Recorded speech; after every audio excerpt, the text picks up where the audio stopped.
जब से यूपी में 9 विधानसभा की सीटों पर उपचुनाव घोषित हुए हैं और इस बार इन सभी विधानसभा की सीटों पर बीएसपी भी अकेले ये चुनाव लड़ रही है, तो तब से बीजेपी व सपा गठबंधन की नींद उड़ी हुई है। जब से उन्हें मालूम पड़ा कि बीएसपी भी 9 विधानसभा की सीटों पर बाई इलेक्शन लड़ रही है, तो तब से बीजेपी व सपा गठबंधन की नींद उड़ी हुई है, क्योंकि बीएसपी ने यहाँ काफी समय से एक आदि उपचुनाव को छोड़कर अधिकांश उपचुनाव नहीं लड़े। तब से खासकर ये दोनों पार्टियां यानी कि बीजेपी व सपा तथा इनका गठबंधन अभी तक इन चुनावों में जो भी बाई इलेक्शन हो रहे थे, तो अभी तक इन चुनावों में अंदर अंदर आपस में मिल बांट कर ये चुनाव लड़ते रहे। लेकिन इस बार हो रहे उपचुनाव में जब बीएसपी भी मैदान में डटी हुई है, तो अब इन दोनों पार्टियों व इनके गठबंधन की काफी परेशानियां बढ़ गई है।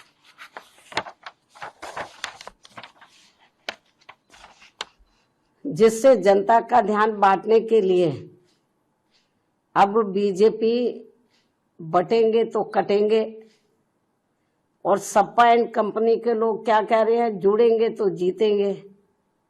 इन नारों को प्रचारित करने व इनकी पोस्टरबाजी आदि भी खूब करने में लगी है, जबकि इनकी हर मामले में रही दोगली सोच व नीतियों को ध्यान में रखकर वास्तव में होना ये चाहिए कि बीएसपी से जुड़ेंगे तो आगे बढ़ेंगे व सुरक्षित भी रहेंगे। हालांकि प्रदेश में विकास व कानून व्यवस्था के मामले में बीएसपी की रही सरकार की तुलना में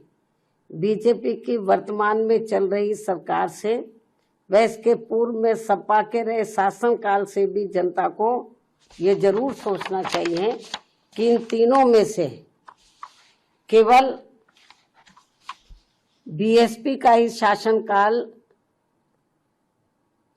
काफी बेहतरीन रहा है। ऐसे में इनको ये हवाई नारों, ऐसे में इनको प्रदेश की जनता को इनके ये हवाई नारों व पोस्टरबाजी आदि के चक्कर में बिल्कुल भी नहीं पड़ना चाहिए। इसलिए अपनी कमियों की वजह से ही अब बीजेपी के लोग ये नारा लगाकर उपचुनाव में वोट मांग रहे हैं कि बटेंगे तो कटेंगे, ये नारा लगाकर वोट मांग रहे हैं, तथा वही सपा के लोग भी ये नारा लगाकर वोट मांग रहे हैं कि जुड़ेंगे तो जीतेंगे। जबकि इनकी आड़ में ये दोनों पार्टियां यहाँ के लोगों को केवल गुमराह कर रही है। इन नारों की आड़ में तो ये दोनों पार्टियां और इनके गठबंधन यहाँ के लोगों को केवल गुमराह कर रहे हैं, जिनसे इन सीटों के वोटरों को, मतदाताओं को सावधान रहना बहुत जरूरी है।